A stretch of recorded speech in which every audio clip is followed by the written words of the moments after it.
Hey guys, so hari ini saya kepingin sekali membicarakan mengenai virus corona atau coronavirus disease yang disingkat sebagai COVID-19. Dan kita juga sudah mengetahui bersama bahwa COVID-19 ini dinyatakan sebagai global pandemic oleh World Health Organization atau WHO. Dan virus ini atau COVID-19 adalah sebuah penyakit yang menyebabkan infeksi saluran pernafasan. And it's really dangerous because it spreads very rapidly and also very fast. Right? Dan berdasarkan data, jadi sekarang saya harus baca datanya dari worldometers.info. Mudah-mudahan ini insya Allah akurat karena sifatnya data yang real time. Di sini disebut bahwa sudah menyebar di lebih dari 150 negara. Sudah ada lebih dari 190.000 kasus. Dan kabar baiknya bahwa lebih dari 80.000 orang sudah sembuh. Dan biasanya yang sembuh ini tergolong mereka yang masuk di dalam kategori low risk. Kalau low risk ini biasanya di bawah usia 60, kondisinya juga masih fit, imun sistemnya bagus, dan mereka tidak mempunyai penyakit berat. Atau bahkan ada yang survive, yang akhirnya sembuh maksud saya, dan mereka umurnya sudah sangat tua. Jadi memang it all boils down to your immune system. Lalu statistik berikutnya adalah yang meninggal dunia ada lebih dari 7.000 orang. Lebih tepatnya kalau saat ini 7.965 orang. Nah ini biasanya orang yang tergolong high risk. Orang yang high risk ini biasanya yang sudah lansia, yang sudah tua di atas 60 tahun misalnya, mereka sudah mempunyai penyakit berat, atau bisa juga anak muda yang masih tergolong muda tetapi imun sistem mereka sangat amat lemah. Nah, to put things to perspective, however, agar kita juga tidak terlalu panik, alhamdulillahnya persentase yang sembuh lebih besar dibandingkan yang meninggal dunia. Gitu. Nah, sekarang langkah apa saja yang harus kita terapkan setiap harinya sebagai langkah preventif? Yang pertama, hindari memegang muka. This is so important.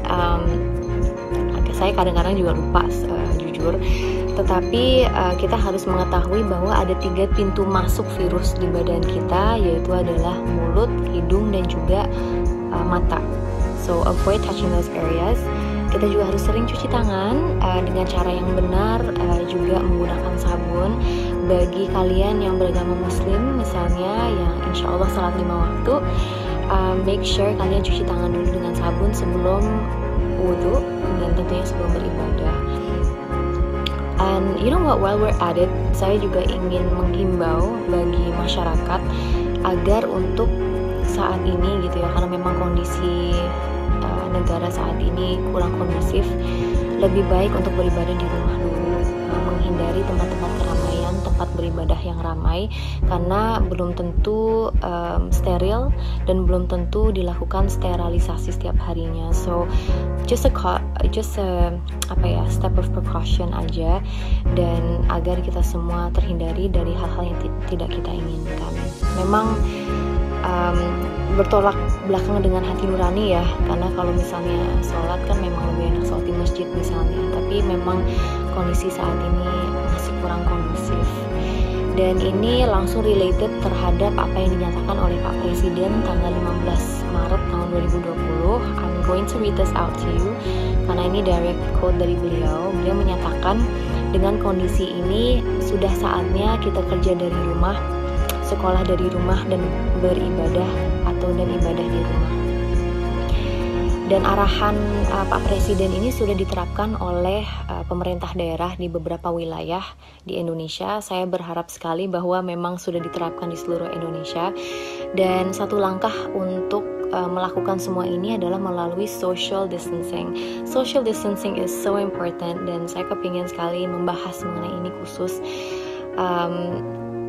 Dan pada intinya ini langkah di mana kita menghindari atau meminimalisir kegiatan dengan melibatkan orang yang banyak gitu. Misalnya di Amerika Serikat sekarang sudah dibatasin, jadi nggak boleh lagi ada pertemuan yang melibatkan lebih dari 10 orang. So that's actually really tight banget gitu prosedur mereka.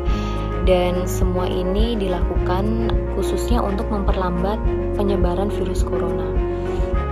And yang harus kita ketahui, dan ini informasinya berlaku untuk para milenial dan anak-anak muda. Jadi ada sebuah contoh dari South Korea atau Korea Selatan. Dan ini ada sebuah ekonom yang melakukan risetnya dari Belgium atau dari Belgia. Nanti mungkin saya kasih linknya aja ya supaya kalian bisa baca sendiri. Tapi di studi ini menyatakan bahwa mayoritas, yaitu 29,9% yang terjangkit virus corona itu masuk di dalam kategori mereka yang berusia 20 hingga 29 tahun. Dan mereka ini nggak ngalamin gejala apapun, nggak merasakan sakit, karena mungkin daya tahan tubuh mereka kuat gitu. Dan mereka tidak mengetahui bahwa ternyata mereka terjangkit virus corona ini. Dan yang membahayakan adalah ketika mereka berkeliaran di luar, ini akan sangat membahayakan bagi mereka yang rentan virus. Misalnya yang sedang yang penderita diabetes atau autoimun, penderita penyakit ginjal, cancer, ataupun para lansia gitu. Jadi the fact that we may be a carrier to this virus is a very scary thought. Dan yang membahayakan adalah bahwa virus ini kita tidak bisa melihatnya gitu kan. Jadi bisa juga kita sudah terjangkit virus tapi kita tidak mengetahuinya, dan ini sangat membahayakan untuk orang lain.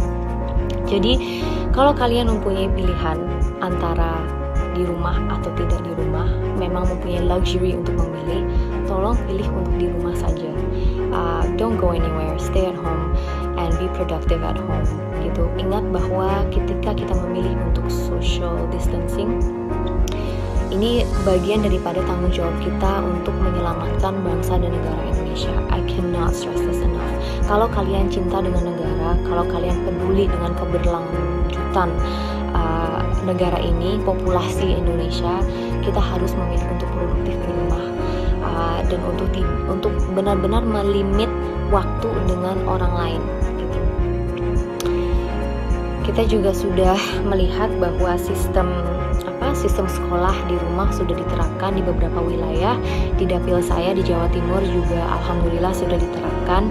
Tetapi ini bukan waktu di mana kalian bisa liburan dan ke tempat yang ramai. Jadi tolong ingat bahwa kalau pemerintah sudah memberikan kebijakan, pasti mereka ini melakukannya karena mereka peduli dengan kalian. Jadi jangan sampai kalian melanggar peraturan-peraturan yang sudah diterapkan oleh pemerintah. Misalnya di beberapa perguruan tinggi di Indonesia, contohnya mungkin di alma mater saya juga, kalau ini di luar negeri sih, di Imperial College London sudah menerapkan remote running of the university, jadi semuanya serba online, menggunakan online system. And mungkin the good side of this is that kalian bisa menggunakan waktu di rumah untuk benar-benar take care to take care of your mind, body, and soul. Jadi nikmati quality time kalian dengan keluarga. Bagi kalian yang setiap harinya sebelum kejadian ini sering di luar rumah, baik itu untuk kerjaan atau dengan teman-teman, make the most of the time you have with your family, with the people that mean a lot to you. Dan juga bagi kalian yang mungkin tidak hidup dengan keluarga, hidup sendiri, tinggal sendiri maksud saya, nikmati waktu ini dengan diri kalian sendiri. Get to know yourself, rediscover yourself, discover new hobbies, read a book, play an instrument, really just dedicate this time to work on yourself, ya kan? Dan untuk menjaga adanya social interaction, kalian juga masih bisa video call dengan teman-teman. Alhamdulillah kita hidup di era teknologi, jadi mudah-mudahan orang-orang yang jauh, yang physically kita tidak ketemu, bisa merasa dekat dengan kita. Sistem work from home juga sudah diterapkan, maka dari sinilah saya ingin mengajak kalian semua untuk produktif di rumah. Produktif, tetap produktif di rumah. Dan ini sudah diterapkan di beberapa perusahaan atau lembaga. Bagi yang belum menerapkannya, tolong, kalau perusahaan kalian bisa menerapkannya, tolong diterapkan.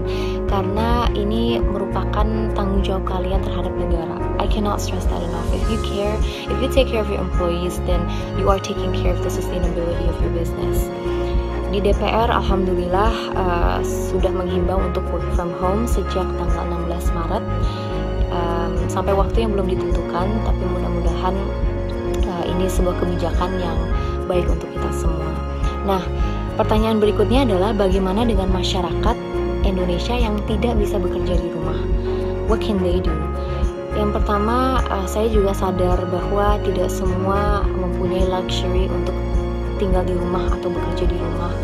Banyak masyarakat Indonesia yang masih harus keluar rumah mencari nafkah dan tetap bekerja. Dan ini berlaku untuk para pekerja online atau transportasi online seperti Gojek atau Grab, kepada para dokter dan perawat, dan juga mereka yang kerja di lapangan dan pabrik, penjaga toko, supermarket, pekerja di restoran. Realize that your work matters, dan kalian juga menjalankan peran kalian masing-masing untuk menyelamatkan bangsa ini. Dan social distancing tetap bisa diterapkan ya, walaupun kita berada di luar rumah. Jadi jangan malu kalau kalian itu tidak ingin terlalu dekat dengan coworker kalian gitu. Bisa disampaikan untuk menerapkan social distancing dan menjaga hygiene. Jadi jangan lupa cuci tangan, terus jangan lupa kalau udah pulang dari luar langsung ganti baju, langsung cuci pakaian dan lain sebagainya. Di situasi seperti ini memang kita harus bergotong royong ya, mengetahui peran kita masing-masing dan saling support satu sama lain. Pemerintah juga sudah memberikan beberapa kebijakan yang sifatnya insya Allah baik untuk kita semua. Tempat-tempat wisata juga ada beberapa di seluruh Indonesia ini yang ditutup. Ini kebijakan yang sangat amat dibutuhkan dan sebagai masyarakat kita harus patuh. Kita berada di situasi di mana ini merupakan national emergency, jadi ayolah kita bekerja sama untuk menjaga satu sama lain. Perekonomian negara ini menurut saya juga masih perlu dijaga. Jadi misalnya kalau di New York semua restoran itu tutup, ya kan, memang harus tutup. Tapi pelayanan delivery atau delivery service itu masih boleh.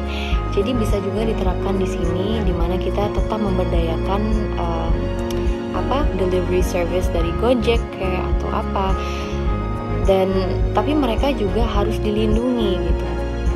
Lalu kemudian misalnya penjualan masker atau hal-hal yang sifatnya sangat dibutuhkan saat ini perlu diregulate, karena banyak sekali masker yang ternyata sekarang sudah sangat amat mahal, 100 kali lipat harga originalnya. So it just doesn't make sense. Dan ayolah gunakan waktu ini untuk menyumbang kepada para pekerja sosial.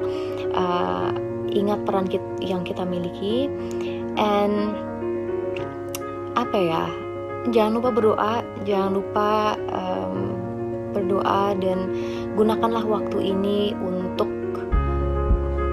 self healing, self reflection, dan it's a time to self heal, it's a time to self reflect, it's the time to really just take away our attachments on things that don't really last actually. So attachments of being happy to other people or to our status or to materialistic things, and really just reclaiming our hearts into recognizing that our attachment should really solely be for the one who created us. That's just how I'm using this time to reflect, dan mudah-mudahan itu juga berguna untuk kalian semua. So, jaga kesehatan, jangan panik, tetapi tetap harus waspada.